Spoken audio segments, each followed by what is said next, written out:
Bismillahirrahmanirrahim. Well, dear students, in today's session, we are going to see the key points of the speech made by Steve Jobs at Stanford University in 2005.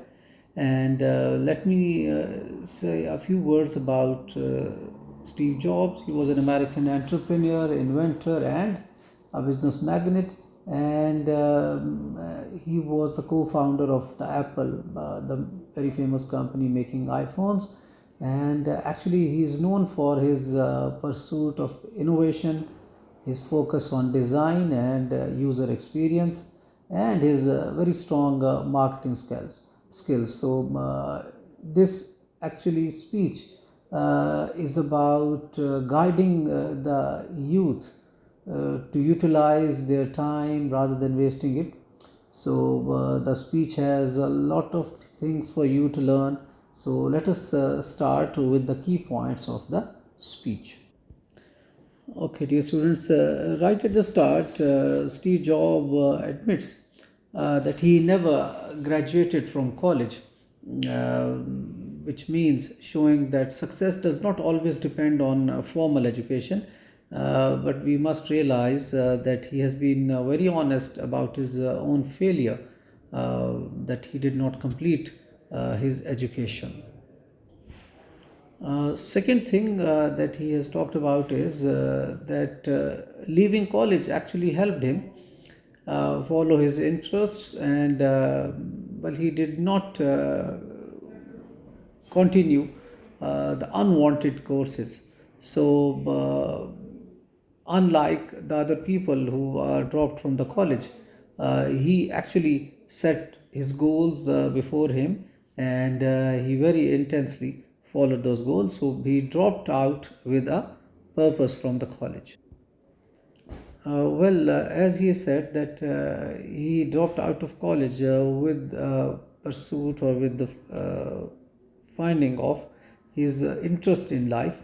So he was always very curious to learn new things. And actually, when he is talking about the value of curiosity, actually, he is talking about learning calligraphy, and which seemed useless at first. But we all know that calligraphy means that you have to shape alphabets and words in new way. So later, actually, this calligraphy shaped Apple's beautiful designs. So his all innovation. So the way he started learning things in calligraphy and designing and shaping them in different ways. So that had a lot to do in Apple's beautiful designs. Well, dear students, he has also talked about that life's events make sense only when we look back. When we are going through them, well, because we do not know how the future is going to shape. So, because of that uncertainty, well, we are sometimes confused.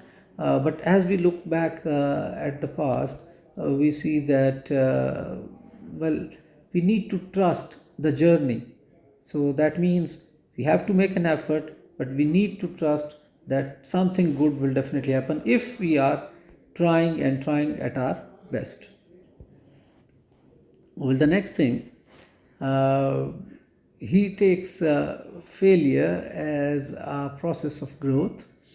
And we all know he has talked about his firing from Apple. He said that when he was 30, he was fired from Apple. And at that time, obviously, he had no idea what to do because he was the co-founder of that company. But with the board of directors, they just put him out. But he thought that it was a fresh start for him, so he need to make something new. So that is how he started a new company. So failure should not be seen as something devastating bad, although it appears looks so, but it should be taken as a growth process.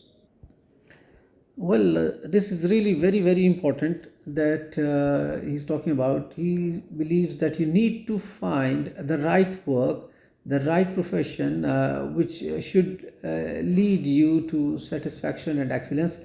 Because if you are going to love whatever you're doing, definitely you will be progressing, and you will make a lot of development and definitely it will give you satisfaction as well. So he believes that you should do what you love to do. Well, another important thing which so many of us forget, that time is very limited. Life is short. So it should not be wasted living others' expectations. Well, you need to follow your own goals, your own wishes, and obviously you need to try very hard to fulfill them. So time is really very short. The life is just for once, and the moment you grow a little older, definitely you started feeling that you have passed your life. So when in youth time, at the time when you are full of energy, make use of that time to the full, to the maximum. Well, another very important message that he gives to the youth is to trust the inner voice. That means whatever is being said to you, uh, he believes that you need to trust intuition, you need to trust in your gut, and you need to trust in destiny. Because I've already said, if you are really working hard, you are pursuing a positive goal which will be beneficial for so many of the people, you should trust that the destiny will definitely take you to some good destination. Or yet another thing that he gives as a lesson is, well, you need to have courage over your fear. That means fear of failure should not stop one from taking risks. In the meanwhile, we may take the example of Elon Musk as well, who is the richest person in the world now with over $700 billion worth. So he has been bankrupted twice. But the people who take risks, who have the courage to fight their fear, only they definitely can lead to success. Well, and the final message of the speech, that is stay hungry and stay foolish, well, which means to maintain a mindset of insatiable curiosity, ambition, and openness to learning, and never getting easy, and having the courage to pursue unconventional ideas, new ideas, or risks, even if they seem very foolish to others. So much like perpetual student or a hitchhiker on a road. So this was the final message by Steve Jobs, and he believes that we need to follow our ambitions, we need to follow our interests, and never give up. And for knowledge, we should always stay hungry. So that is all about the key points of the speech. Thank you very much, dear student.